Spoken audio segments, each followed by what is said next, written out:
Good morning out there in streaming land. I am Manila Chan. That over there is Ted Rawl.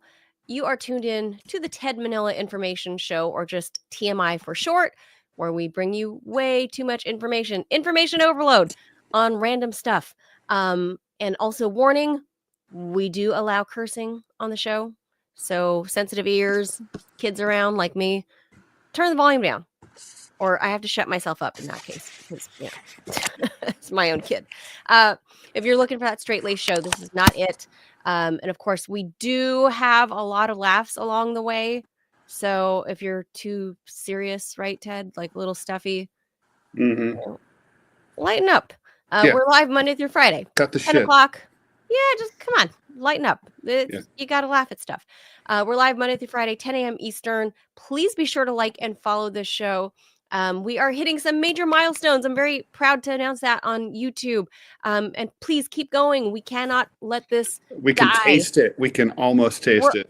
We're almost hitting those milestones to be. We're at 466 subscribers on YouTube. Yes, we're almost there, so we can almost start making pennies. Yeah. Hey, pennies. Those Abe Lincolns are going to be rolling in. Literally, because they'll be coins. They won't be the fives. Yet, if you make that rain on us, it would really hurt, I think. Like just getting pelted with coins, that would hurt. Just saying. That's the kind of pain we want, though. Good pain. Some pennies are better than no pennies. I'll say that. Yeah. So, being out of work the last few months. So, hey, when you see a coin on the ground, do you pick it up? That implies I have to leave my house because there's no coins. I do pick them up in the house. That's not what I'm talking about. I mean, like on a city street, like in DC. Yeah. But I never see them. Would you pick up a penny? Yeah, I pick them up. You'd pick up a penny. I won't pick up a penny, but I'll pick up a nickel. Inflation. Well, I only pick up the penny if it's heads up. What? Because there was, you're like anti the Lincoln Memorial on the reverse of the penny. Didn't you guys say this in Ohio? Like a penny heads up is good luck. No. Otherwise, it's bad luck. I don't know. Never heard that at all. Yeah, we said that in California, so it just kind of stuck with me as a kid. And I just, what if I see it heads up? That means it's good luck, so I'm going to pick it up. But otherwise, I just figure it's good luck to having extra money. That's good. What's the biggest amount of cash you ever found? $20, a $20 bill. I found a few 20s like crumpled together once. Oh, yeah, I've found one loose $20 bill that was kind of like in the gutter, so it was a little bit wet and like buried under a little bit of bramble. And I said, "That's money." And I, my aunt in France, she was digging in her back garden. And she found an urn full of ancient Roman coins. What? Yeah. Get out. No, it's true. She was one of these people that money just kept. It's a whole story. Money kept raining. She was from poverty, but basically, money kept finding people her. Kept dying. Her husband died twice. It's a great story. I'll just tell it very quickly. So my uncle. So you'll love this story. This is such a French story.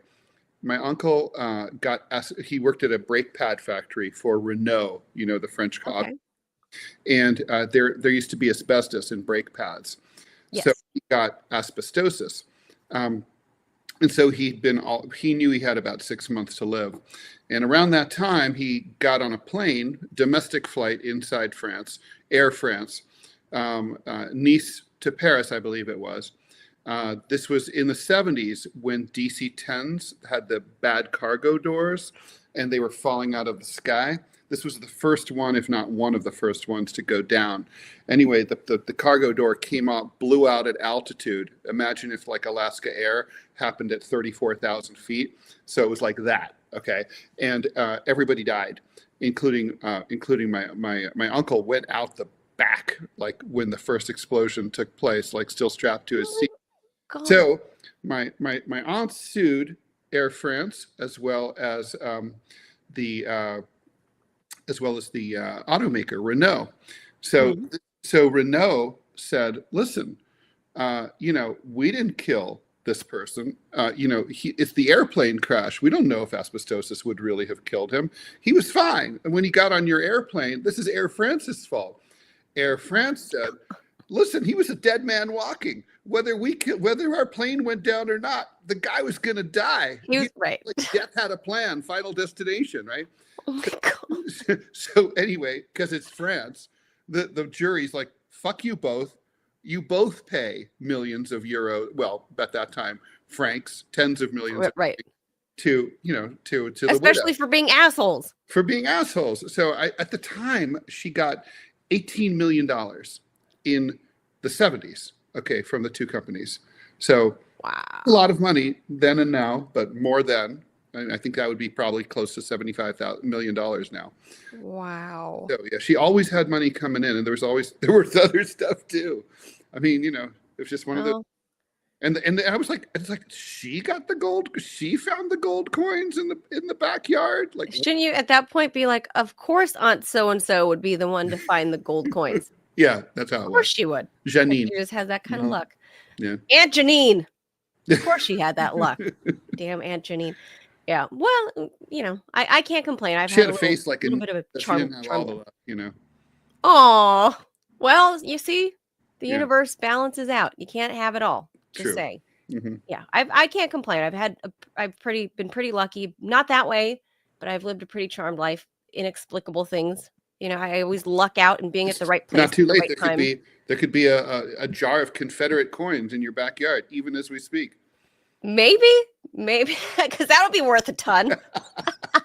I don't even know if the Confederacy ever minted coins.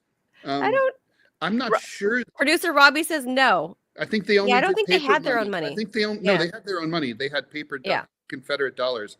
I don't think they coins were really unstable and not worth much. But yeah. Yeah, I feel like somewhere back in my deep knowledge, like background knowledge, and what little I know about the Civil War, I felt like my joke about the Confederate coins made sense because I think somewhere in there I knew that they didn't have coins. I think they probably would have needed the coins for the war effort. Seriously, for like cannons medals and stuff like that. Yeah, see, we can't get producer Robbie started on that because he's like the Civil War buff. Yeah, I'm not gonna. But yeah, like in World War II, they started making nickels out of silver because they needed the nickels for the war effort. The nickel for the war effort. Well, and now copper pennies are not copper. Right, they're not. Yeah, because copper, they'll strip your car and your house and the properties that are being built, the new construction properties, they're getting ripped off for copper wire. So yeah, no, people have been going into subway tunnels and stealing copper wiring from inside the subway tunnels. So nowadays, if you look at a penny and you pick it up and it's like from the 1940s or 50s, oh yeah, keep it. Well, for sure. Yeah, keep those wheat pennies. Well, then you can, they're copper because they don't do the copper anymore. They are. Just saying. All right. With that, see what I mean? You guys will learn too much information listening to me and Ted about weird whatever. True. Like the Confederacy didn't mint coins. Did you know that? No. Yeah. You know that before now? So in the event that you find yourself in a time machine and you're in 1862 south of the Mason-Dixon line and you're looking in your pocket like, oh, I don't have any coins, that's okay. No one has any coins. With that, if you're black, that's not okay. That's bad. You're in a bad situation. Yes. Do not be black and go backwards to like anything pre-1865. Arguably, really pre-1970, but that's me. Arguably. But at least don't go into the 1800s. Just saying. Mm-hmm. Just saying. All right. Let's hop into headline news.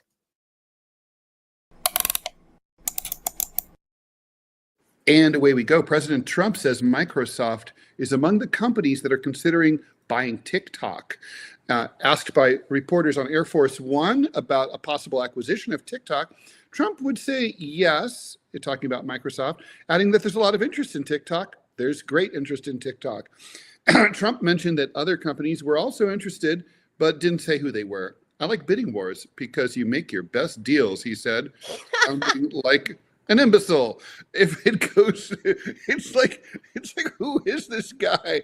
Like it's like Peter Sellers in Bidding wars, they're good. yeah, bidding wars, good prices bigger. If it goes what? If it goes through, the deal with Microsoft would place the video sharing app under the control of one of America's most valuable tech companies, which has been expanding lately into areas including AI and gaming. Microsoft didn't reply to any requests for comment. TikTok, which has 170 million users in the US, has of course attracted some significant interest from investors following the government demand that it either be American-owned or get closed down. AI startup Perplexity AI, I hate names like that, has proposed to merge TikTok's U.S. operation. Perplexity. It's like Perplexity sounds like it's a herpes medication. Do you have bumps on your junk? Perplexity is the answer. It's like, is your mate perplexed? Well, Perplexity will take care. Yeah, it just was a dumb name to me when I heard it. Are you your own French tickler? Perplexity. Perplexity. Anyway, suggesting ask your doctor about perplexity. Your sex positive doctor. Suggesting that true. It does sound like acquire up to a 50% stake in the new entity following an initial public offering. Additionally, billionaire Frank McCourt, this is not the author, right? The famous author. That sounds familiar. Yeah. For Frank, or is that Frank Court? I don't know. That's something like that. Anyway, the guy who did The Road, right? Who's that? I think it's McCourt. I think that's right. You could look that up while I'm doing this. I will. All right. Frank McCourt, former owner of the LA Dodgers, has made a formal offer. That's right. Same name. Frank McCourt. He had to wear like a, tails and a top hat, a formal offer. He was like, he had to be, clean shaven at all times. He couldn't make it informal. He couldn't wear jeans, or t-shirt. He had to be formal. He was like, and I, Frank McCourt, hereby request to purchase the Talk of Tick. And by the way, that is the same name, the author. That's why I thought that's confusing. They should say right. Because actually, I've never heard of the LA Dodgers dude. Well, I knew his name because he was in LA Dodgers, but then I thought, but I never connected the two because I don't know why. I just knew I knew the name, but as an author but then I thought, well, he's still alive, so I confused myself. And by the way, total confession, I have coffee in the other room that I want desperately. I'm trying to figure out when's the best time to segue. I think right after the headlines, I'm going to run in there and you're going to introduce our guest, and then we'll get into our subject. I can read a couple of the headlines. How about if you read the next one? All right, I'll be right back. Are we okay? We're on number 2. We're on number 2. We're on number 2. Okay, Ted wants to go get coffee. Okay, go get coffee. Okay. I'm gonna hit this one up here. So, we talk a lot about citizenship here in the U.S. This one here, let me make sure I punch all the buttons. So this one here, the U.S. Citizenship and Immigration Services, known as USCIS, has suspended a program for Ukrainians following an executive order issued by President Trump last week. The agency said on Monday that it has paused Uniting for Ukraine. They call it U, the number 4, U. That's U for you. Nice acronym. U for you, until it reviews the requirements of Trump's order. The president's executive action is aimed at boosting U.S. border security and addressing what he's described as a large-scale invasion by illegal aliens, end quote. Trump ordered the termination of all categorical parole programs that are contrary to his immigration policy, but did not target Ukrainians specifically. So launched by the administration of then-President Joe Biden back in April of 2022, the U4U program offered Ukrainian citizens displaced due to the conflict with Russia a path to residing in the U.S. Initially capped at 100,000 applicants, the scheme was later expanded. But by May 2023, more than 117,000 people. Do you think any of them were draft age men? The Ukrainians are desperately low. Isn't that on draft age men, right? I'm sure a good portion of them are. So by 23, 117,000 people had been admitted here to the U.S. under the U4U terms, which required an American sponsor to vouch for each applicant. In total, more than 271,000 Ukrainian citizens entered the U.S. as refugees in a single year, according to the Homeland Security Service reporting at that time. Then the Trump administration has now also issued a 90-day halt to most U.S. foreign aid programs, including assistance for Ukraine. Exceptions were made for military financing of Israel and Egypt, as we mentioned yesterday. According to the Financial Times, several diplomats of the State Department have urged the government to make an exception for Kiev as well, because, you know, all those people are entrenched in the State Department. And Ukrainian leader Volodymyr Zelensky claims during a press conference on Saturday that the U.S. military assistance was not halted. Well, Okay. he's like, hey, the money's still hitting my bank account. Right. However, good. NGOs Yeah, NGOs in Ukraine. He's worth $1 billion now. Well, I've heard that too. However, NGOs in Ukraine were reportedly instructed to stop most projects funded through USAID. So, you know, Ted, if you're Volodymyr Zelensky, it's still raining on that dude. Like all the countries are making it rain on him. So I don't think he's going to notice. Well, I don't all know. the Western countries. You know, you get to a certain level, you're like, okay, $1 billion is good, but $2 billion is better. I want to be a triple billionaire. Yeah, a billion. By the way, we have some breaking news. USA Today. Humanity, you're going to love this. This is actually would have been a classic final countdown story. Humanity is at its closest point yet to destroying itself ever, according to Tuesday's reset of the symbolic, ominous doomsday clock. Oh. The symbolic clock now reads 89 seconds to midnight, advanced 1 second since last year. It's the closest the world has ever been. It's a metaphor for how close humanity is to self-annihilation, according to the Bulletin of Atomic Scientists, which has maintained it since 1947. And basically, there you go. Yeah, and you know, there's the whole history of it. Blah blah blah. Midnight would be the apocalypse. Nuclear threats are still high. Well, I mean, we thought this war was going to lead to that, right? And I mean, I think denuclearization could really seriously would be, like, you know, which Trump has said he'd like to see between him, the U.S. and China and Russia would be amazing. Yeah, I don't know that he's that guy. I mean, but I also didn't think Reagan was going to be that guy, right? I didn't think Reagan was going to be that guy either. But at the same time, he wasn't totally that guy, because he kind of duped the Soviets into giving up way more arms than the United States did. He was like, you go first. And they were like, okay. And they're like, let's blow these up. Let's get rid of these or whatever. Right. And then Reagan was like, here's what we'll get rid of. So the Soviets like, but it was like supposed to be 1 for 1, bro. Yeah. It's like, we just don't want to. It's the American way. Hang on to these. We're going to hang on to these nukes. The worst. There's just like no question. We really are the worst with making I'm trying to deals. Honestly, if you have to think of other scumbag countries, I mean, okay, Saudis, they're up there. They're scummy. I mean, not the government, not the people. Well, right. We're talking strictly about governments here, but right. I would say a lot of Australia is pretty scummy, but it's not as bad as we are. No. As far as like Western countries go, I think we're tops on being scummy. Close second with our sister English-speaking country, the UK, or the UK zone, the UK, yeah.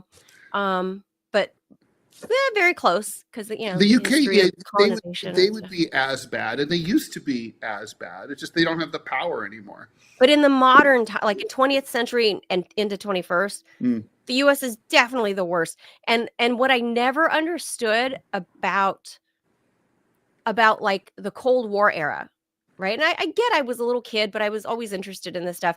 And what I never understood, even growing up into my teenage years, is when you learn of the numbers of the nukes that were destroyed, and it wasn't one for one, like it was supposed to be. Like we're supposed to be evening out, so we have the same hand, right? Like that was the idea.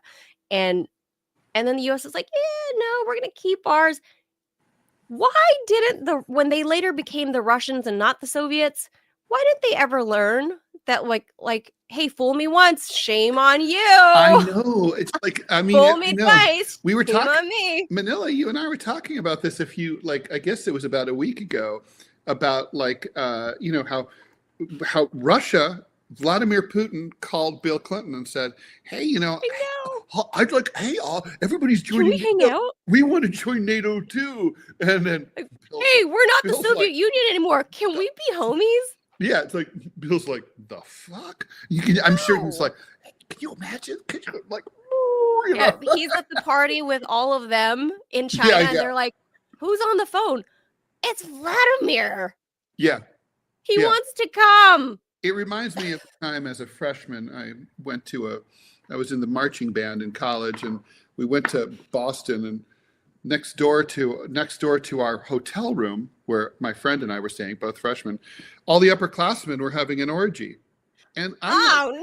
and we're like, we should go knock on the door. Hey guys, can we come in? And they're like, fuck off. That's what it was like. Well, I guess that's a comparison for you. Okay, Ted got his coffee, right? You got your coffee, Ted. I got my coffee. All right, I'm ready. Okay.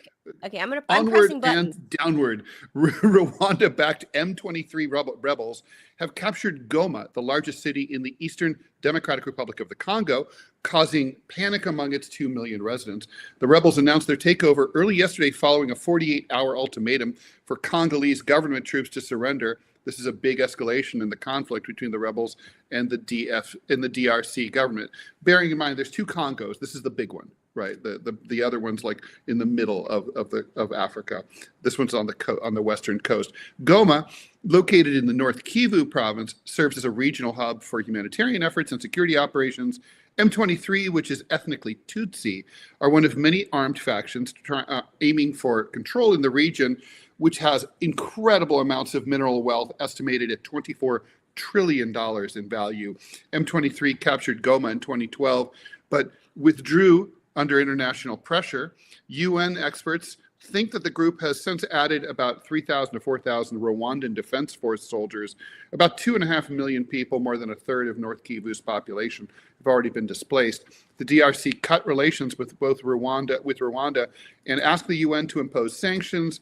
However, both nations' presidents are set to meet at an upcoming summit to try to defuse the crisis. So, this is kind of the blood diamond area.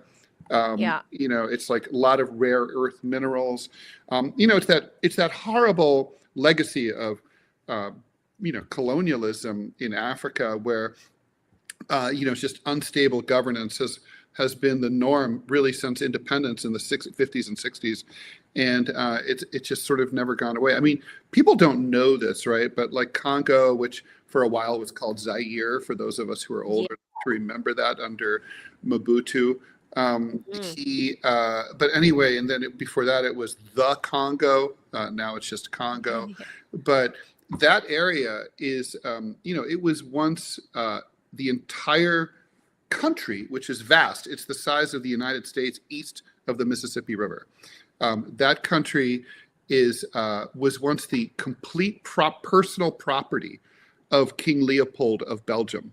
And when I mean personal property, I mean he had the deed to the Congo, the entire thing. It wasn't like on behalf of the Belgian government as the monarch of the, it wasn't like a symbolic thing. Like he could have sold it to he could have gone on Etsy and sold it.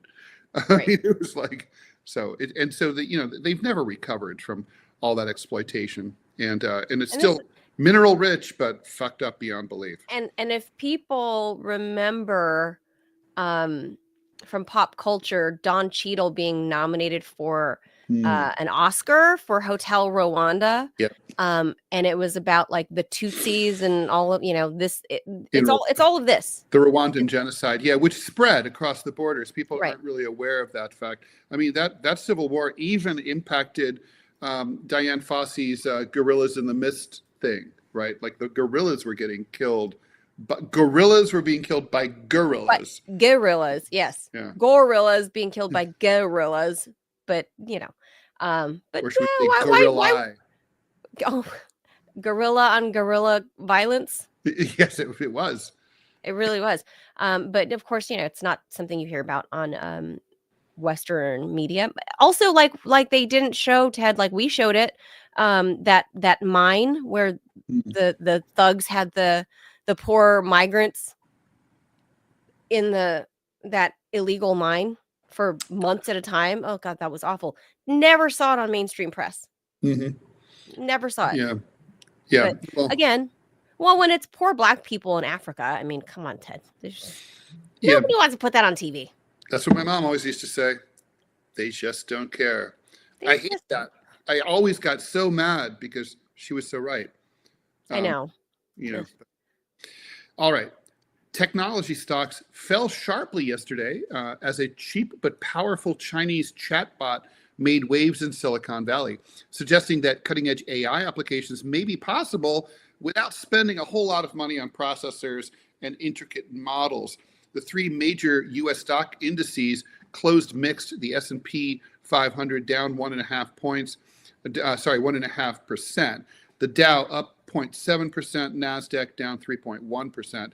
Known as DeepSeek, the Chinese company released its latest R1 model last week, claiming that it performs as well as OpenAI's latest generation of O1 model at 3%, but just costs 3 to 4% of the cost of the output. I'd also like to point out that I tested DeepSeek, and unlike ChatGPT, it admits that I exist. If you ask it who is Ted interesting. Rall, DeepSeek will tell you who I am. It knows where I was planning on trying it knows, DeepSeek. it knows, I think it already scraped my information and opened a TikTok account in my name, and it's already, probably creating. No, shouldn't it be opening a red note? A red note Probably. for you? Yeah, probably. I know there's already Clovis 2.0 is online. I'm going to try DeepSeek this week. I He's like better than Grok a lot better. Or poo, no kitty litter. Between ChatGPT and Grok, so far I prefer Grok. But DeepSeek, I prefer Grok. I mean, DeepSeek is. I mean, it rocked the market. ChatGPT is actually kind so of bad yesterday. I'm biased, but it is a piece of shit. Yeah, and who likes Sam Altman? He's a turd.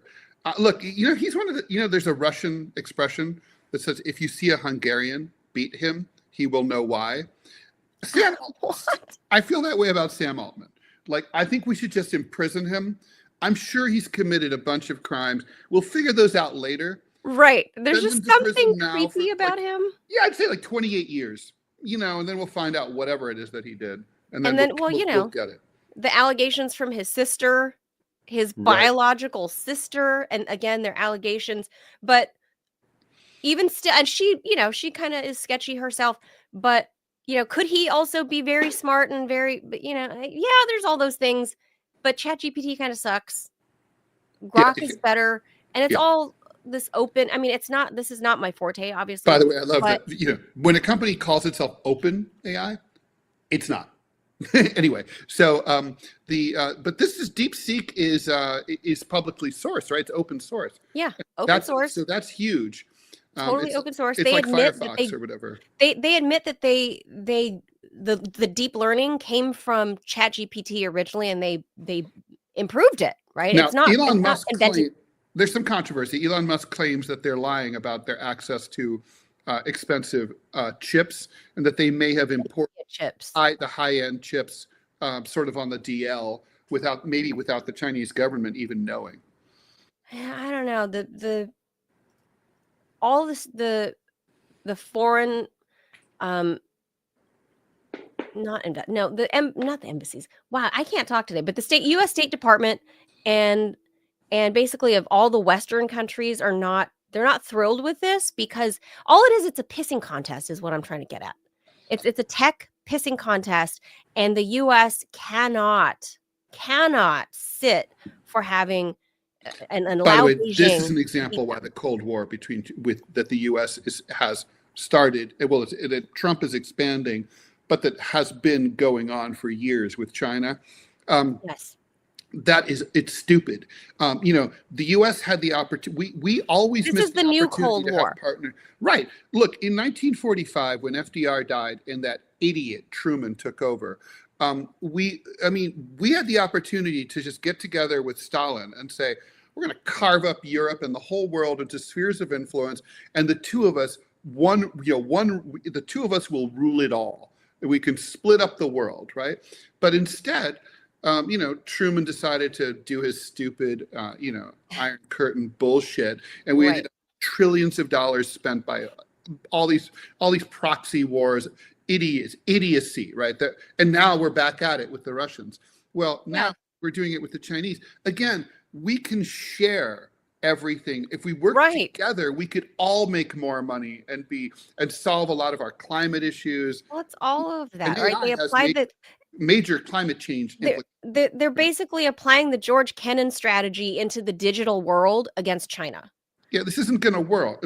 It's one. We are connected now. We need to work together. The interwebs. Sorry. Yeah, we are intimately interconnected. I mean, I can call a friend for free on WhatsApp, in Afghanistan, and right now. I mean, that's kind of amazing. Anyway, all right. Yeah. So the model's open source, which means anyone can take and open and modify it, as we talked about. And R1 is now the top free download in the Apple App Store. Analysts say that DeepSeek probably won't replace US AI companies, but that it's going to be revolutionary, kind of like the Sputnik launch, not the TV and radio station, but the satellite that I actually saw in the museum in Moscow for all of that. The Space Museum is amazing. If you make it to Moscow, that's an essential thing to see. Among those hardest hit was NVIDIA, which saw almost $600 billion in market capitalization go away. It's the largest single loss in history. As I don't know if that's just for NVIDIA, or it can't be for just a company. The shares plunged nearly 17%, but they'll come back because they're subsidized by the government. So I mean, obviously it's going to come back. Their fucking market cap. I can't wrap my brain around that kind of money and what is happening in tech. It's taking leaps, right? Like science is just taking leaps. So I can't keep up at this point and what these companies are worth. And all I know is everybody wants those NVIDIA chips because apparently you need it to power this kind of like AI processing. Yeah. So maybe that's what they're worth, or I don't know, their market cap of a good billion dollars. I think whatever. Honestly, I think we need AI. We need a de-AIization. I think it would be great if the biggest economies in the world, right, the old G8, in order to include Russia, right, they should all get together and maybe decide to take it slow and like put the brakes on AI and figure out, the energy. Elon Musk also said that, right? He said he thinks it's dangerous, and a lot of people have followed suit. A bunch of those techies went to Washington and they all said, we can make a lot of money from this, but we want you to regulate us. Because if you're a private entrepreneur, right, like Musk, and you might personally be like, okay, this is a bad idea, I don't want to do this. But if your competitor is doing it and you're not doing it, then you're going to go the way of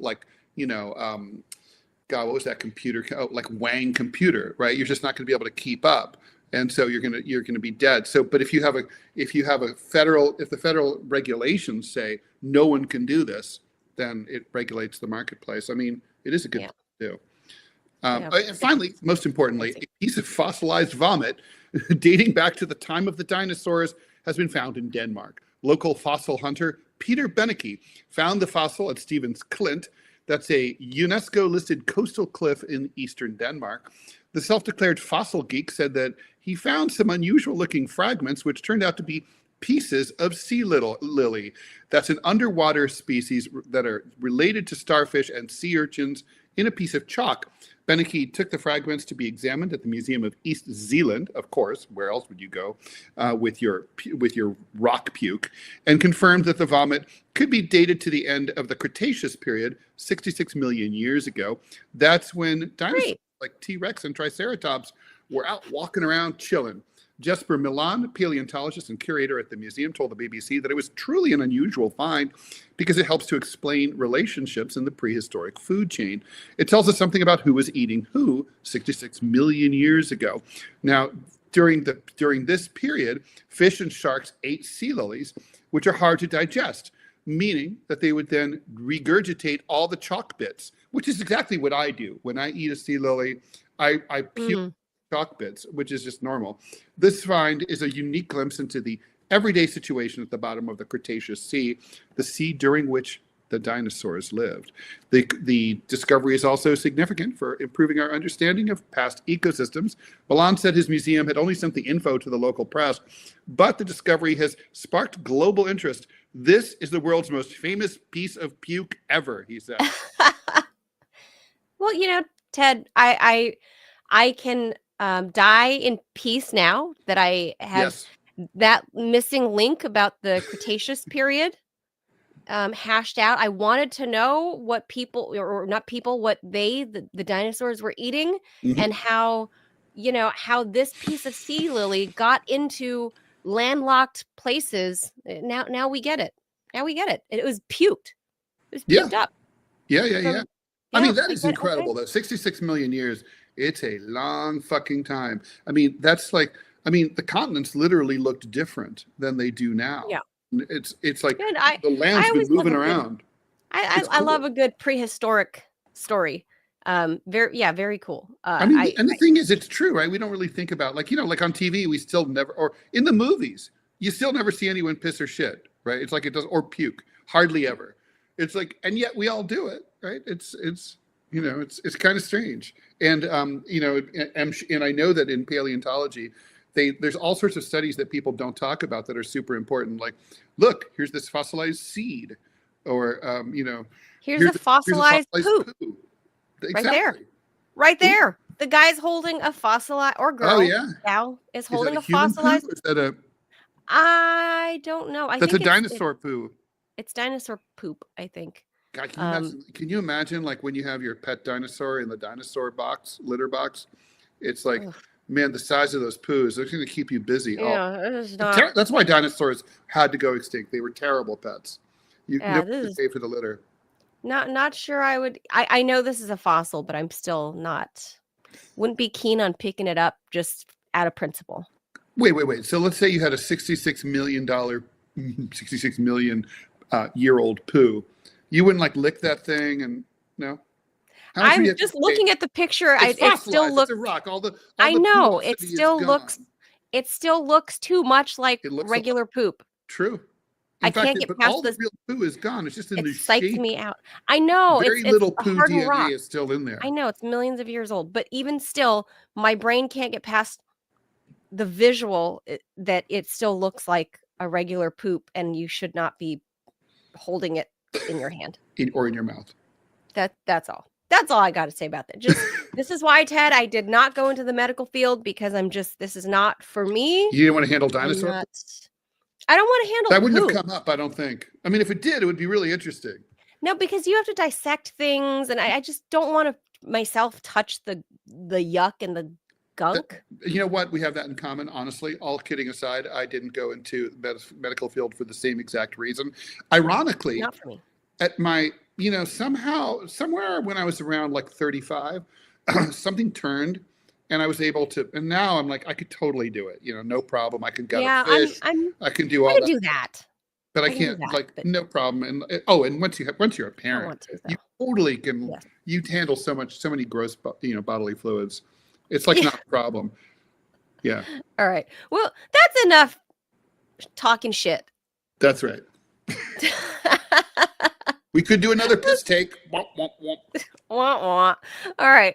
Let's switch gears into our main topic. And I might have to disappear myself with all that poop and vomit talk. No, don't do that. No, I'm just so we're clear. I think I caught my son's stomach bug. So, I'm going to pop producer Robbie in here in just a minute to take my spot for a minute. Okay. I'm going to go ahead and hit the jaws. And with the Democratic Party in disarray and the left unable to organize itself into a coherent political movement against Trump. It's a good time for Americans who oppose capitalism to get back to the basics of anti-capitalist politics. Yes, communism. Communism is an economic and political system under which everyone lives equally and has equal access to goods, services, and power. Socialism is a system that precedes communism, in which the value added by labor is transferred over time from the ruling class elites who currently control it under capitalism to the working class that actually produces it.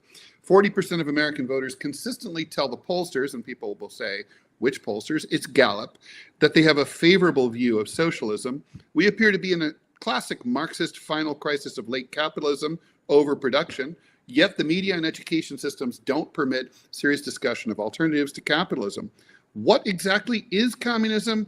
Is it something that we want? Is it even attainable? Can revolution ever be achieved nonviolently? Many, many questions to talk about in this explainer episode of the TMI show. Joining us to help break it down is Caleb Maupin. He's a highly acclaimed speaker, writer, journalist, and political analyst. He's traveled extensively in the Middle East and Latin America. He was involved with the Occupy Wall Street movement from its early planning stages and has been involved in many struggles for social justice. He's an outspoken advocate for international friendship and cooperation, as well as 21st century socialism, and the founder and ideological leader of the Center for Political Innovation. Caleb, thanks for joining us here on the TMI show. Hi, how's everybody doing? Nice Pretty to good. see you. I'm going to pop in our producer too, producer Robbie, because I know he's got lots of questions. And also I'm going to need him to kind of take over for a couple minutes because I might need to run to the bathroom. TMI. The WC, as it were. Talk about TMI. Okay, I'm going to remove myself for a second. If you I hope it all comes out okay. Yes, thanks. Not all, just some. Yep. All right, so Caleb, thanks for joining us. We're very excited here on the show. Robbie, who leans, I think it's fair to say, to the far right, and I have found that in discussing about economic nationalism, for example, that we have that there's a Venn diagram sometimes between those of us like me who are socialists who definitely I'm self-described communist, and himself. And so we thought, Robbie brought up the idea that we should have an explainer episode because a lot of Americans don't really learn about communism or socialism in school, except in the context of the Cold War, the Red Threat, the Red Scare, McCarthyism, maybe if you're lucky. But nobody really talks about what it is and whether it's something that, we could possibly do here in the US. So, what's your, I guess, how would you define, if, to make it as simple as possible, how would you define socialism and communism? Well, communism is a world with so much wealth and so much abundance that the very need for a government fades away, that there's pretty much equality because everyone's got enough and more than enough, and there's enough to go around for everybody. And it is a world in which people only have to work because they feel like working. They want to entertain themselves, which technology has advanced greatly. It's a world of vast abundance beyond really what we can imagine. The road to such a world is rational planning of the economy, the means of production, the banks and the factories and the industries being organized to serve public good rather than simply the profits of a wealthy few. And socialism has come into the world largely as a struggle against what we live under now, which is the monopolistic capitalist imperialist system, where big corporations dominate the world. And the main way they dominate the world and keep themselves in power and keep the profits rolling in is by keeping the world poor and holding back economic development. Big monopolies, big bankers dominate the world and keep the world poor so that they can stay rich, and they keep countries in poverty. And starting with the Russian Revolution, continue with the Chinese Revolution, and there's been a whole wave of revolutions around the world against colonialism and imperialism, where countries have broken out of that system and begun the course of development. And China today is the second largest economy in the world, 800 million people lifted out of poverty. With rational planning of the economy, you can raise productive forces, and the idea is to create a world of vast wealth and abundance in which poverty and inequality can be eliminated. I will say that in our times, the woke left and communism get equated with each other constantly. And as somebody who's been to many communist countries, many international communist gatherings and all of that, the idea that China is doing the woke thing is absurd. The idea that, you go to Venezuela, you go to Nicaragua, you go to the countries that are, largely, following the Marxist ideology and building an anti-imperialist society. The idea that they have something in common with the Rachel Maddow fan club is just absurd. And it's gotten to the point where I'm starting to describe myself more as an innovationist rather than a socialist or a communist, because my views haven't changed. I'm an anti-imperialist. I'm an advocate of a socialist planned economy. However, I just, I look at the woke people. They don't believe in economic growth. They believe in degrowth. They worship poverty. And we've also learned that one of the biggest mistakes is you cannot create equality in poverty. The road what do you mean by they equality. worship? Can you extrapolate a little bit on when you say that they worship poverty? Well, poverty is not socialism, but to be rich is glorious. That was said by Deng Xiaoping, the founder of the leader of modern China right after Mao's death, and that there was an attempt to create socialism in poverty. In many of these communist countries, they had their revolution. They were isolated and cut off from the world economy. So they tried to say, okay, we're very poor, but we're going to be very, very equal in poverty. And that was a disaster. Cambodia under Pol Pot, Kampuchea.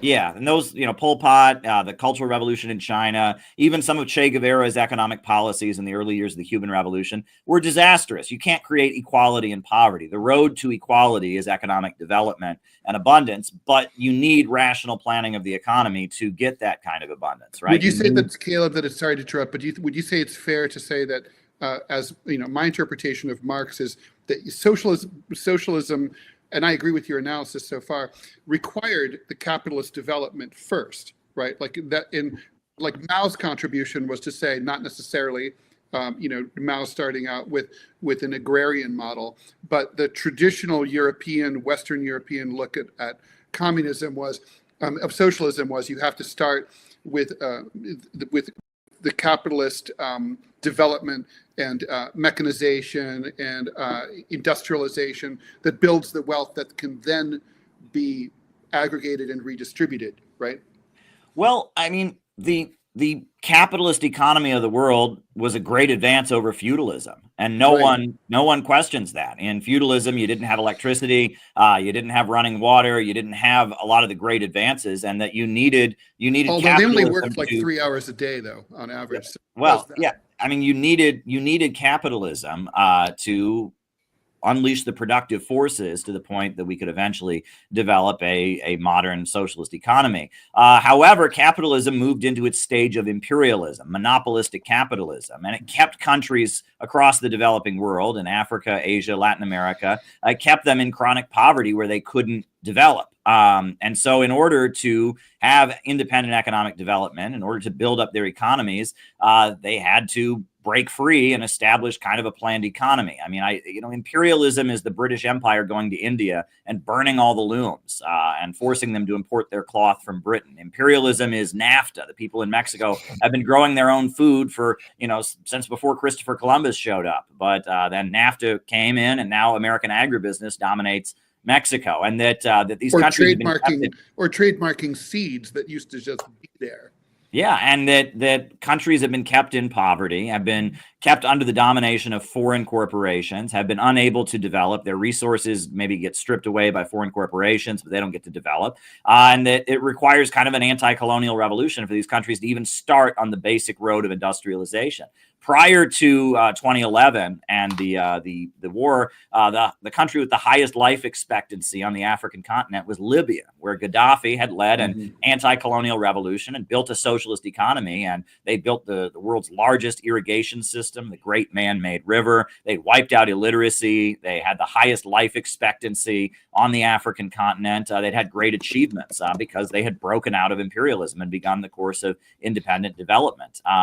So that's what you could talk about when you talk about socialism. It's, in China, they call it socialism with Chinese characteristics. And there's a market sector, a very big market sector. A lot of people have become millionaires or billionaires. But at the end of the day, they have 5-year economic plans. where you have a government that comes out of this anti-colonial, anti-imperialist revolution that plans out the economy to make sure that growth continues, to oversee and plan economic growth. And I eventually believe that in the United States, we're going to need something similar. I've raised the slogan, we need a government of action that will fight for working families. And ultimately, if we're going to have growth and prosperity in America again, we're going to need a government that breaks the power of the big monopolies and, and steps on Jeff Bezos and steps on the Rockefellers and the Carnegies and the DuPonts and organizes the economy to once again have growth. And I think socialism in America would involve empowering small business owners, would involve rebuilding the infrastructure that's decaying across America and putting our oil and gas under public ownership so the wealth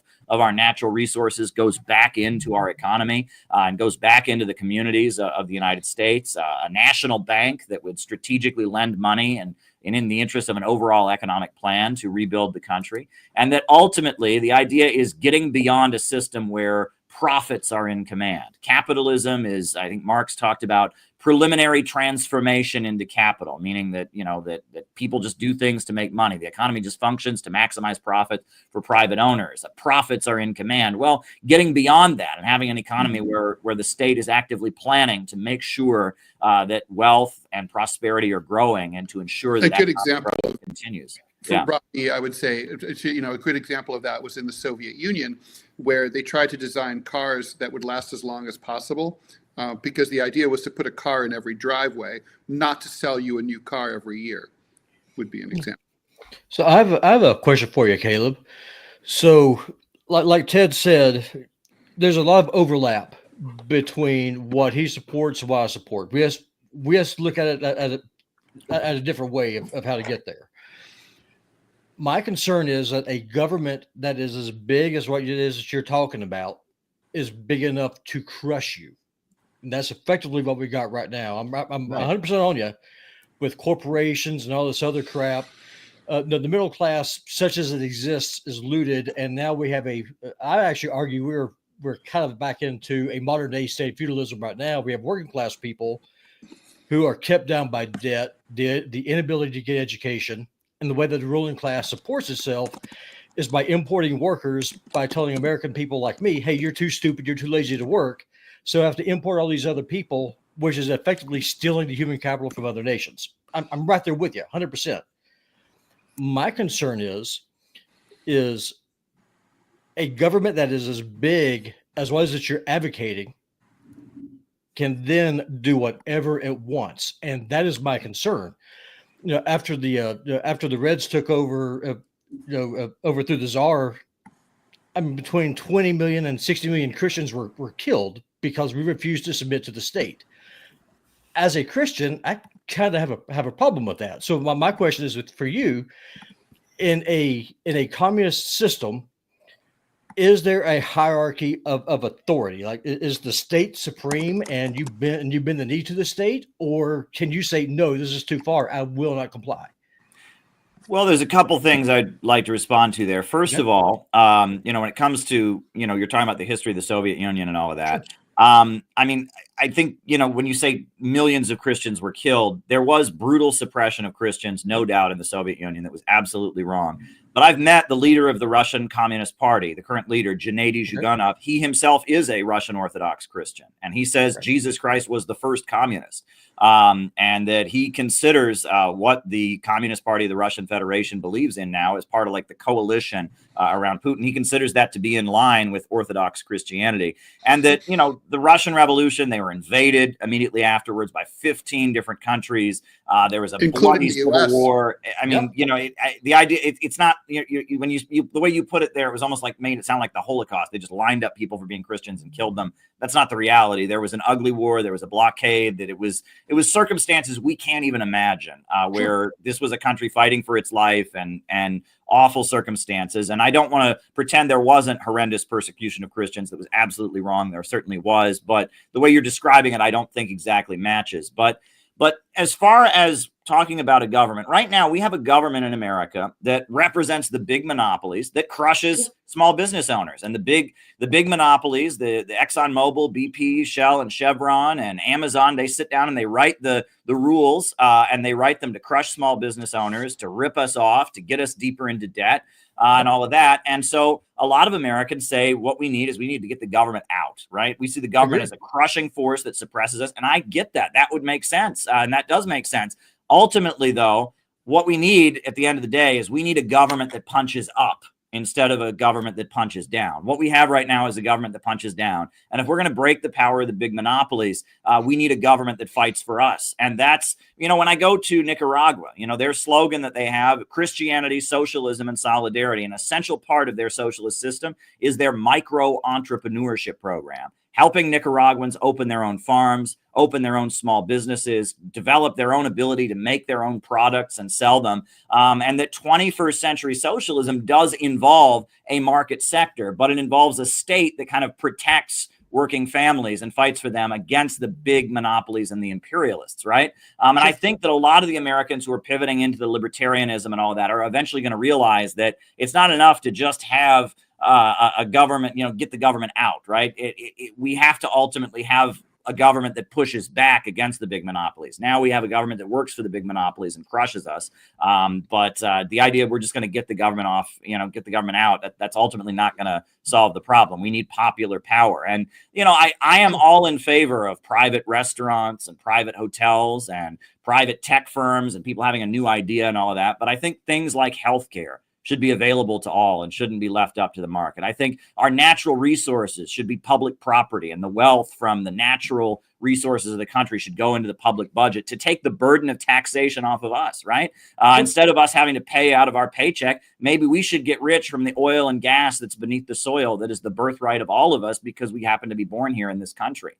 And that the wealth of the country should go into the public budget so we don't have to pay taxes for all these things. I think we can look at this a different way. And I do want to make clear the equating of the woke left with communism. George Soros, the godfather of the woke left, that's the guy who toppled communist governments all across Eastern Europe. He was the guy who bankrolled all the protests to bring them down. And he's one of the main enemies of the government of China, one of the main enemies of the government of Russia and all that. So I see this a lot of, if I thought the woke left were communists, I certainly wouldn't ever have been attracted to these ideas. So I do want to make that clear.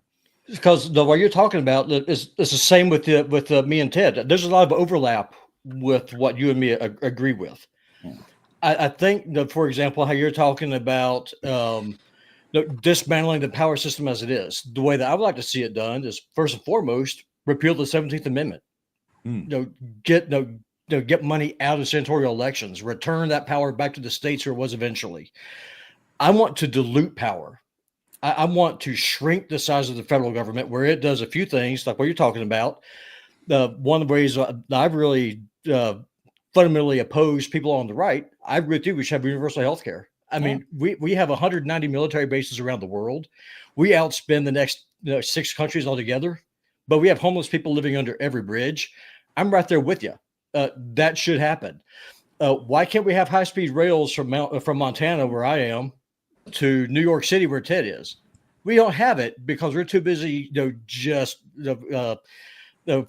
feeding corporate profits and waging wars all around the world. Right there with you. The problem that the concern that I have, again, I am very suspicious of too much power in the hands of too few, because that's where we currently have. And as a Christian, for me, that is an issue. If the Christians are persecuted in China, it's a fact of life. And what my question is, it seems like you're, and maybe I'm misreading you here. It sounds like you're more in line with a socialist model where you have some private property, and not a true communist system where the state controls everything. Am I misreading that, or are you kind of going for a hybrid system, or what exactly are you talking about? Well, I'm describing what they have in Vietnam and what they have in modern day China and what they have in Cuba, what they have in Nicaragua. They have a system where there are business owners, et cetera, but you have a popular government that plans and controls the economy. I mean, when a lot of people think socialism is when the government gives people stuff, right? I've heard that my whole life, right? Well, every government gives people stuff. I mean, every government in the world does that. We give, subsidies to corporations, we have food stamps, we pave the roads, every government to some degree or other taxes and spends. It's a question of how much, et cetera.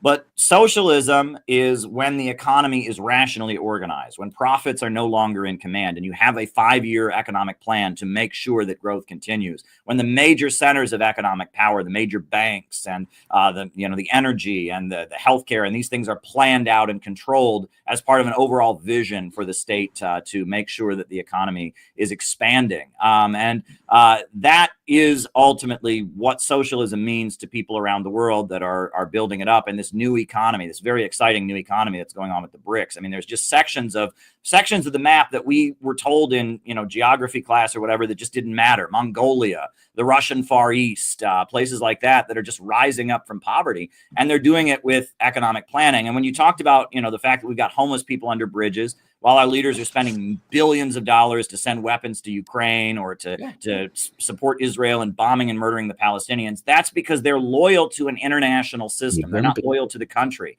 They're loyal to an international financial system that is the rule of the world by these big monopolies.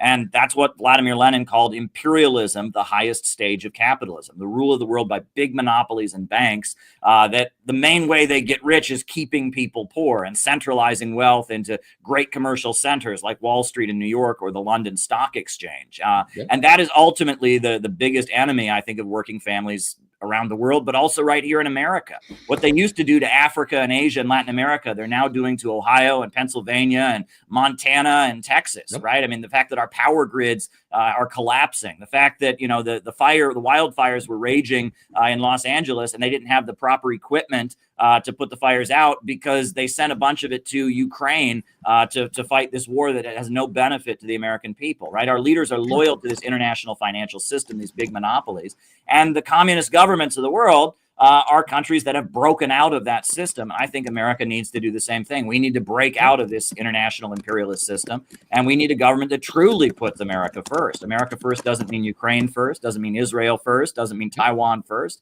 It means working families first. We need a government of action that'll fight for working families and organize the economy to serve public good and not the profits of a wealthy few. Right there with you, brother.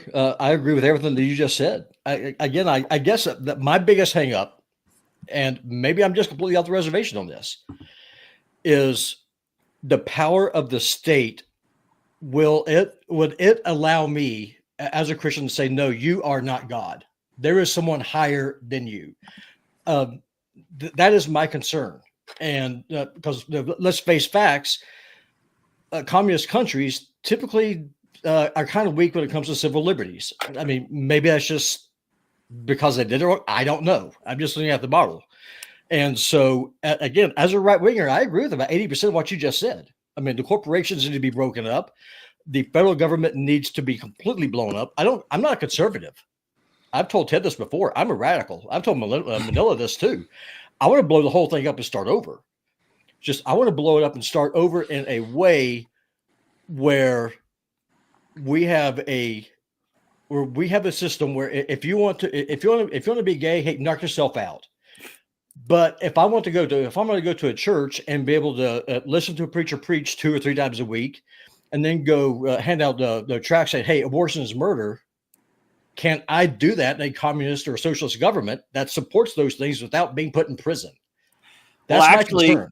In most communist countries, abortion is illegal. I mean, it's not illegal in China, but it was illegal in Stalin's Russia. If you go to Venezuela, abortion is illegal. Gay marriage is not practiced. Nicaragua has some of the strictest anti-abortion laws of any country in the world, actually. And that, 21st century socialism, I mean, modern communism tends to be very much in favor of religion, because of the fact that the Russian Revolution happened. They were a feudal society. It was kind of the church was the state.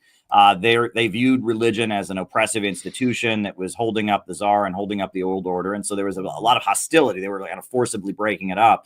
In our modern times, though, religion is much more of a personal choice. We don't have a king who has divine right by God to rule over us. And that, if anything, I hear a much more positive view of religion from communist governments around the world now, especially in Latin America, because they view religion as something that holds people together and pushes the idea that we have obligations to our fellow man and that we should care about other people. And the leader of Venezuela, Nicolas Maduro, he is Roman Catholic. His predecessor, Hugo Chavez, was also Roman Catholic. You go to Nicaragua, it's actually interesting. In the 80s, when they were emerging, the Catholic Church was somewhat sympathetic, but now it's actually Pentecostals in Nicaragua that are more supportive of Daniel Ortega and Rosario Murillo. And so it's, things have really changed. And the idea that communism is out to destroy Christianity or something, yeah, in the 20th century, that was certainly true. And but that's simply not the case now. I mean, things have really changed. As far as the issue of civil liberties, you have to admit, and this is something that, again, we don't get this in American discourse, freedom is always linked to development. When you have a really, really poor country, you don't have freedom. No one anywhere in the world talked about free speech or freedom of assembly, et cetera, until like the 1400s in Europe. And that wasn't because people were just evil until then. It was because we hadn't had the level of economic development that could create that kind of freedom. And the road to freedom is abundance, right? And the more a country develops and has economic opportunity, the freer and open it can be. But when a country is kept in poverty, when a country is having a civil war or whatever, it tends to be very, very authoritarian. And ultimately, we would like to create a world with so much wealth and so much abundance that the very need for a government could go away, that people could just kind of do what they feel like doing, from each according to his own ability to each according to his needs. But that's based on vast abundance. And in order to get there, we need to rationally plan the economy. And that's the issue there. And that, when we talk Caleb, what about the role of entrepreneurship? I mean, there's always one of the big criticisms of socialism is that it takes away the work incentive. And certainly the Soviet model, which had a lot of, problems, so you've described some of them, was an example of that. I remember visiting Moscow and trying to get a cab, and the cab driver was paid the same whether or not he drove or not. So people basically like, fuck off, I'm not taking you anywhere. And so, that's so if there's a disincentive, is there really, how are people incentivized to work and be innovative and invent new things and come up with new ideas in a socialist economy? I mean, obviously they did in the Soviet Union. How does it work? Well, first of all, I think it's very clear that in the 1980s, everyone could tell that the Soviet Union needed to transition to be more like China today or Vietnam today. They needed a market sector.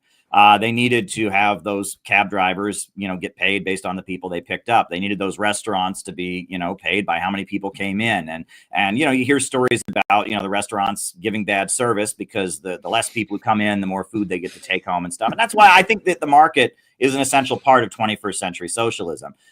But what the Soviet Union achieved was, this was a country that was not electrified. This was a country with no oil industry. This was a country that was completely impoverished, and they had a revolution, and they had 5-year plans, and they built the biggest steel mills in the world. No country was making any more steel than they were. They were electrifying the whole place. They had the biggest hydroelectrical power plants in the world. They launched Sputnik into orbit. I mean, they took a country that was in agrarian, unindustrialized poverty, and they made it an industrial superpower with a planned economy by building up these huge state-run industries. And they wiped out illiteracy. Is that because profits didn't need to be, devolved to shareholders or other people and could be reinvested in the state? Or why was that? They had a planned economy, and the government sat down and they said, all right, we need to electrify, we need to wipe out illiteracy, we need to industrialize, we need to build a steel industry. And with 5-year central planning, they did it. And that's why Stalin still today is very popular in Russia. People consider Stalin to be a great leader because he took their country up from nothing and he made it an industrial power. Now, after they got over that first hurdle of industrialization, after the roads were paved, after they had modern schools, after they had electrification, that's when the problems that you're describing start to set in. And it was very clear that at that point you need the market to kind of complement that, industrial base that was built by a state-planned economy. And they needed to transition to be that way, but they had built a system that was very, very rigid, and it couldn't bend and it couldn't adjust. And they tried with perestroika, et cetera, to adjust, but the system they had built was so rigid that they just kind of broke. And it was, we saw the fall of the Soviet Union. After the fall of the Soviet Union, they implemented radical free market policies, and it was a disaster. The 90s was an absolute disaster. Shock economics. Shock therapy economics. They were selling off the economy to the highest bidder. It was an absolute disaster. And how did Putin fix it? Well, he fixed it by putting oil and gas under state ownership. And now they use oil and gas revenue to rebuild the industries. And they have very much a planned economy in Russia today, but there's a lot of free enterprise that goes with it. And in fact, a big part of their planned economy is the state subsidizing people to have their own businesses and to bring in foreign investment, et cetera. And that kind of model, that's when you talk about 21st century socialism. It's a planned economy with a market sector, kind of utilizing the market, but having an overall central plan to make sure the wealth of society expands. And that's what most communist governments around the world have today. And that's what I think would ultimately be the solution for America and for most of the world. We should have a rationally organized economy in which people are encouraged to innovate and to start their own businesses, to have new ideas, et cetera. And in our gig economy, that's kind of essential, right? The idea, the old Marxist way of seeing things, it's like the workers in the factory struggling against the factory owner. I mean, that's just not the way modern industry is carried out. We're moving toward a kind of mode of development in which the worker has very little role at the assembly line. But we still need a rationally planned economy so we don't get left behind. Why are self-driving cars a bad thing? If we had a rationally planned economy, self-driving cars would be great. We'd say, hey, this job called driving is no longer necessary. But in our economy, self-driving cars would be a disaster. Millions of truck drivers would be out of work. Millions of state highway patrolmen would be out of work. Traffic courts would go out of work. Uber drivers would be out of business. This isn't rational. Why should a great technological leap like self-driving cars lead to poverty? That's what Marx, if you read the Communist Manifesto, you read Capital, you read Critique of the Goethe Program, he's saying this idea that poverty is created by abundance. People not being homeless because there's not enough housing, but being homeless because there's too much housing. People being hungry, not because there's not enough food, but because there's too much food. This is the only system in the world where poverty is created by abundance. Our government spends billions of dollars every year buying cheese from farmers and burying it in a cave in Springfield, Missouri. You can go to Springfield, Missouri, and there's a cave with billions of dollars of cheese in it that just gets buried. Why do they do that? To keep the price of milk and dairy high enough that the farms don't go out of business. That's insanity. Right, that's the irrationality of the capitalist system, overproduction, where we're constantly producing more than we're paying out in wages. People can't afford to buy back what they produce. And the more that we advance technology, the poorer people get. This doesn't make any sense. And we ultimately need a state that will control the economy to make sure that this goes away so that people can innovate and grow. And China is a great example of that. I mean, if you were talking, before I came on about what they're doing with AI, et cetera, they have heavily invested in their population. And they've heavily invested in tech. And they see technological advancement as making the country more prosperous overall, whereas in our system, it's leading to greater poverty, which is simply not rational. We should unleash the productive forces so that technology and human innovation and creativity can advance to even higher levels than we've ever imagined, and we can just continue to build a world of vast abundance. I'm glad you brought that. Go ahead, Ted. Well, we don't have time for a lot more, but sure. I want maybe this should be the last question, or maybe do more. But I was thinking, Caleb, is it possible to get to socialism in this country or any country, any capitalist country, without the violent overthrow of the state in the form of a revolution? I mean, some people seem to think that they can vote their way there. Well, I have always made clear, I guess there's two questions there. Can you vote your way into socialism? Well, the idea that the entire social system and a whole new society comes into existence as a result of an election, obviously that's not the case. That these kinds of changes involve mass movements of millions of people. It involves the old system breaking down. It involves new organizations and movements being created. But that said, all serious revolutionaries in history, and this goes even for the places that have had violent revolutions, have advocated a peaceful transition. The working people of this country do not want a civil war. Working people have so much violence in their lives, crime rising, instability, etc. We would advocate a peaceful transition. The question is, would the leaders of this society allow it? Would they stick to their democratic principles and say, all right, the people are building mass movements, they're electing people to office, they want these economic reforms, will we let them go along with it? And I think it's very likely that to prevent moving toward a rationally planned economy, there might be some kind of, move toward fascism to suppress our democratic rights. And under such circumstances, we would have the right to defend our Constitution. I mean, Abraham Lincoln was democratically elected, but the slaveholders took up arms against him. So Abraham Lincoln was forced to form a coalition and defeat the power of the slaveholders.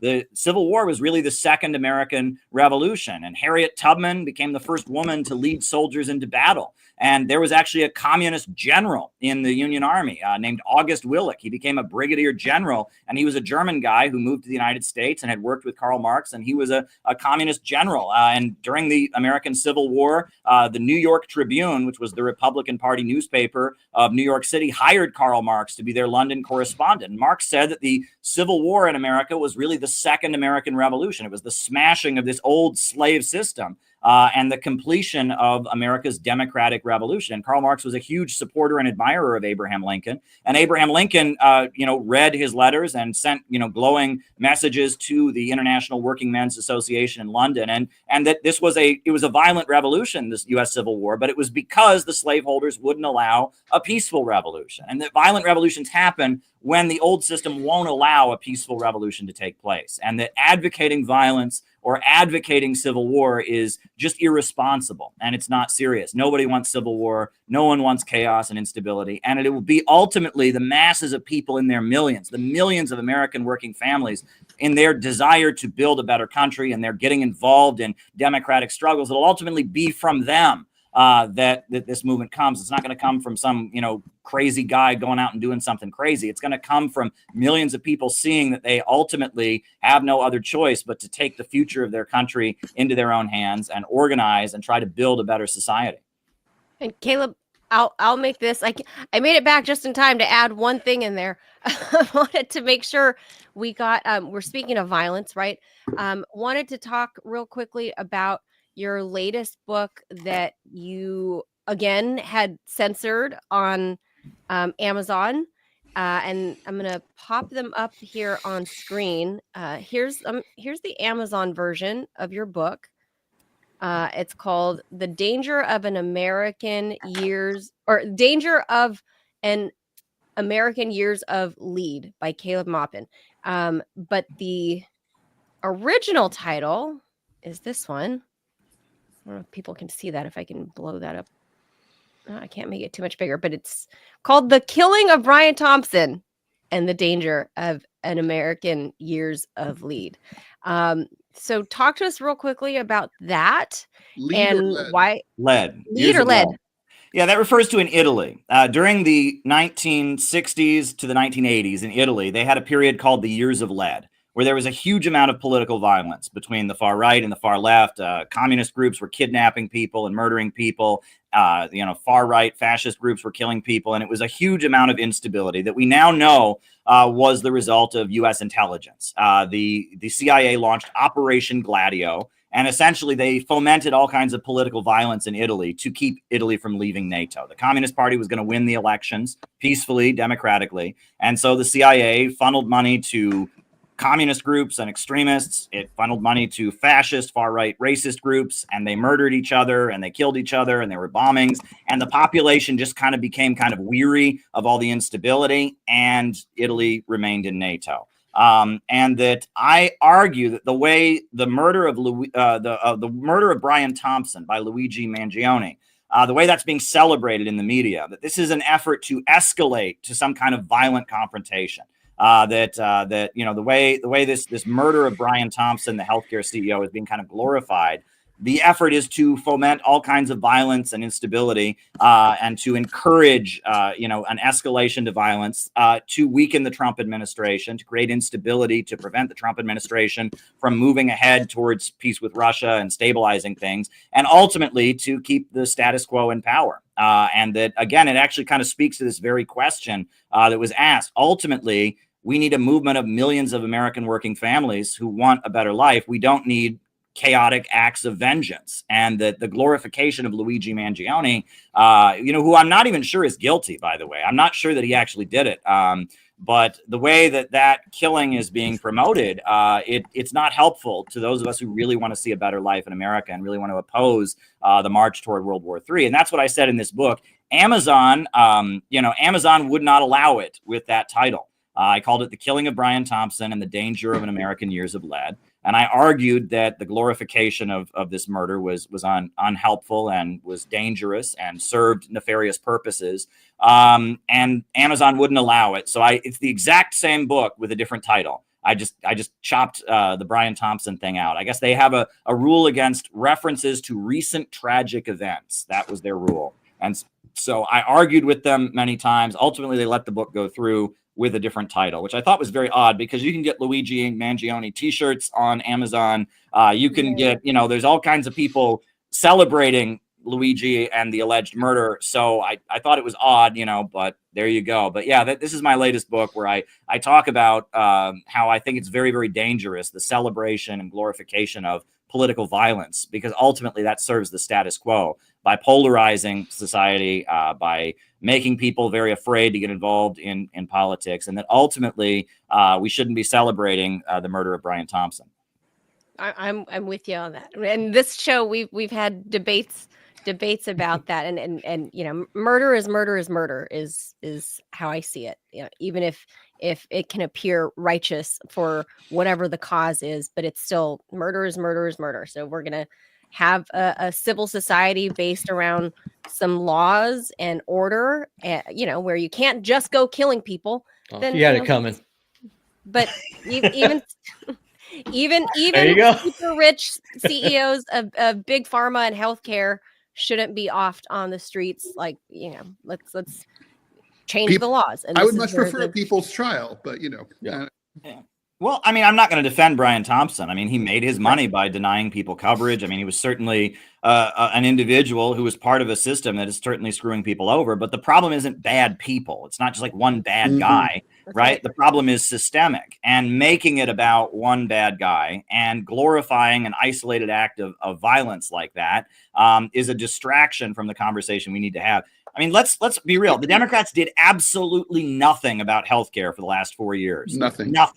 Right. But suddenly it's back on the table now that they're out of office. Can we not see we're being played here? They don't care. They don't want Americans to have Medicare for all. They don't care about that. So I think that needs to be said, and that we remember when Trump was in office the first time, he was sworn in with loads of violence on the streets of D.C. And then there was Charlottesville. And it was very clear that there was a section of the American intelligence apparatus that was afraid that they couldn't control Trump. So they wanted as much chaos and violence and polarizing red states versus blue states and white nationalists fighting with Antifa and chaos. And they were trying to foment instability as a mechanism for maintaining the political status quo in the United States.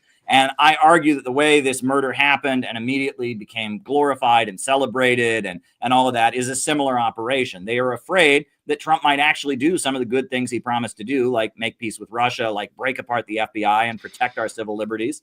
And so they're kind of trying to psyop the American public into violence. And that's not the correct thing to do.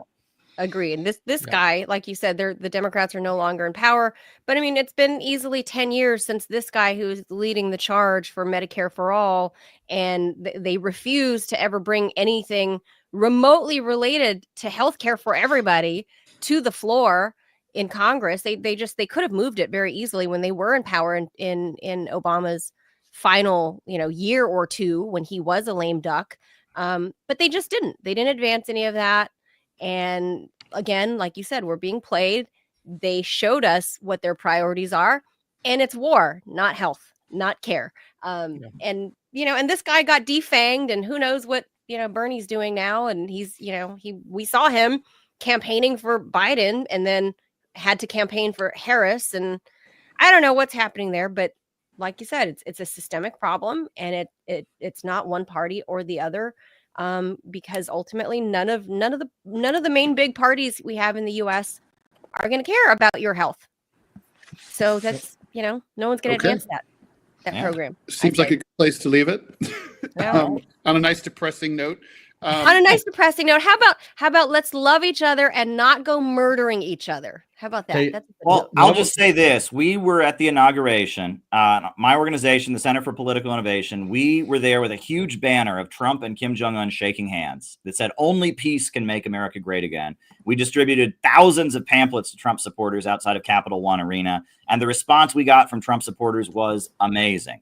Nothing but support. People were taking pictures with our banner. People were just eating up what we had to say. We talked about globalism, imperialism being the enemy of working families, how we need a government that'll fight for us against the big monopolies. And the Trump supporters just loved what we had to say. So I was really, really inspired. It was certainly very, very cold in D.C. It was hard to get around. It was cold and freezing, but we just had a great event on Inauguration Day. And I'm really inspired by what I saw. The amount of support we got for our message of peace and economic justice and fighting the globalist imperialists was very well received. So I'll end on that positive note. That's amazing. That's what I want to see. I want to see the populist right and the populist left work together and realize that the people who are really our enemies are the people in the suits who are screwing us all over. Yep, I agree. All right, then. That's we will leave that there. Thanks so much for joining us, Caleb. Caleb Maupin is a widely acclaimed speaker, writer, journalist, and political analyst who has traveled extensively in the Middle East and Latin America. He was involved with the Occupy Wall Street movement from its early planning stages. He's been involved in many struggles for social justice. He's an outspoken advocate of international friendship and cooperation and 21st century capitalism, and also the founder and ideological leader of the Center for Political Innovation. Caleb, come back. Thank you, Caleb. Thank you. Pleasure. All right. So before we go, because we are long on time as we usually are, Robbie, what do you think of all that? Have we convinced you? Are you going to start singing the Internationale?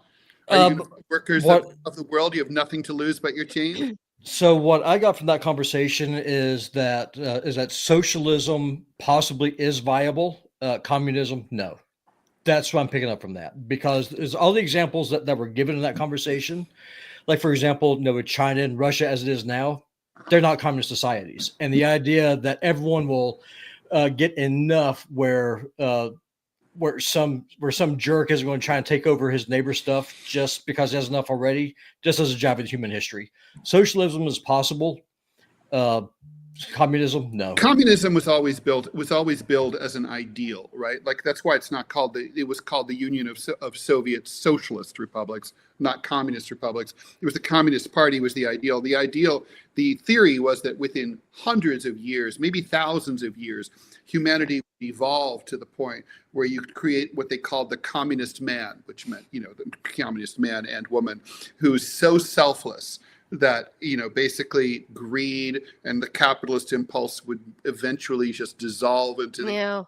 But that's the only state that ever claimed to declare that communism had been achieved was Pol Pot, really at the end when he had lost his mind in Kampuchea. I was gonna say, and like he this well, Manila. He was, and he like ended. Paper money, like money went out of circulation, and it was part of the insanity that was part of the killing fields. But nobody, all other Marxists were horrified. They were all like, "What the fuck is he doing?" And there were a very brilliant man. There was talk that he was doing all of that out of the effects of a syphilitic brain. That there were holes in his brain. Something was wrong with him for sure. So maybe. A system kind of like what you advocate for that I could get behind would be if the states got the majority of the power, but the federal government here in this country being responsible for the value by regulating the value of the dollar, getting rid of corporations, nationalizing industries are actually necessary, setting up a UBI because with soft socialism. Yeah, well, because the thing is, as technology and especially the automation advancing, like what Caleb talked about with the truck drivers, those people need to have something to do. So you got to have some kind of a UBI, close the borders in immigration because you don't need all those people. Cool. And you should be able to say that without being called either a commie by people on my side of the aisle or a Nazi on your side. Yeah. Yeah. I mean, it's A just white people got to realize that the system we currently have does not work. Something else needs to change. Well, it's working for a small minority of the population. The small minority. Well, the problem is that's how things blow up. That's when That's it's having one Luigi's, you have millions of them. All right. I'm sorry to have missed like most of that, but I don't know if you guys saw me in the background coming back and forth. My stomach was debating whether or not to cooperate with the heaving feelings that I had. But it's all better now. It's, oh boy, it was like The Exorcist, like in the movie, just rah. Indeed. I think we want the same thing, TMI. Ted. We just want to go just two different ways to get there. Well, so with that, I'm sure this will be an ongoing discussion. Robbie, Yes. the first draft of my next book to read. Thank you. That book basically is it's a thought experiment where I'm saying, what if we didn't have a revolution? Because we can't have a revolution because we don't have a leftist party to have a revolution, right? So what if you just somehow redirected all the taxes that the federal government currently collects into stuff that people really need, like say healthcare and education, so on, and a UBI. What would that look like? These are the demands that we should be making. We should make a coherent set of demands instead of just walking around with a bunch of stupid signs and costumes on stilts and shit. And and have a list of stuff that we can put out there and say, this is what we think we should do instead. And this is how we do it. What do you think? And then if you think we're wrong about certain things, let's all fight it out and discuss it and figure it out. But that's the purpose of this book. Well, I'm looking forward to reading it. And I mean, anything that we can do to make it where we don't have homeless people living under every bridge. I'm in favor of giving it a whirl because one of the things as a Christian, we're commanded to care for the poor. And the church has really kind of given up on that lately. And by lately, I mean like the last 100 years. And so something has to change. It's just, I don't know how you get there. When I was a kid, Robbie, a lot of Catholic churches were open 24/7, and homeless people the doors were always open so that homeless people could sit on the pews inside during the off hours. Now nobody does that. It's pretty much unheard of. I'm sure it happens in other countries, but even in New York City, it doesn't happen anymore. Yeah, something has to change. That's all I got for you. Yeah, we'll have more like part 2 and 3 of discussion of this. Like, how do you get to that without? Oh, I think that was Siri telling somebody to drink water. That was me because now I'm working on just drinking a lot more water than I've been drinking. So I have a reminder set like every 2 hours. Hey, go drink some water. Well, everyone should take that reminder, right now. And we should go. Yeah, I'm drinking 7-Up for my tummy. All right, guys. So we'll leave it there. Producer Robbie, thank you. I'm going to remove you. And then Ted and I got one thing. We have a record viewership currently on YouTube. We had at our peak, we had over 70 people watching on YouTube on this episode. We're growing. So Rumblers, y'all are slacking. Step it up. Share the episode. Yeah, but the Rumblers y'all don't in want the chat. Y'all don't want the YouTubers beating you. That's true. The Rumble chat is the lit chat. Like, it's lit. You have not been watching the YouTube chat today. That's true. I have not today. No, it's good today. Yeah. Really good. Well, that's great. Well, I'm happy to have both channels until the behemoth that is Alphabet realizes who we are and then decides to kill us. So and on YouTube, people have realized that Navy is a dick. So people are just trolling the hell out of him back, which is great. Shout out to you, Navy. I know you're watching. Screw you, sir. That's all I've got for you. Thank you, Producer Robbie. You're welcome. Y'all can send back to in other words. All right. That's going to do it for us. We'll be back tomorrow. I think Ted's trying to avoid a snowstorm, so I think we're...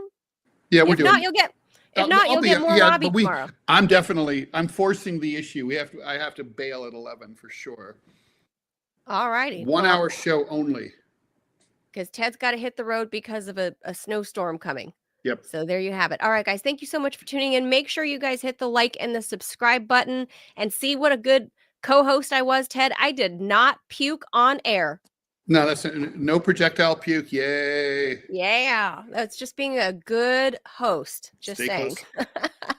All right, guys. Thank you. We'll see you tomorrow, 10 a.m. Eastern. Adios, amigos. Lots of seltzer. 7 Up. Bye. Yeah, that too.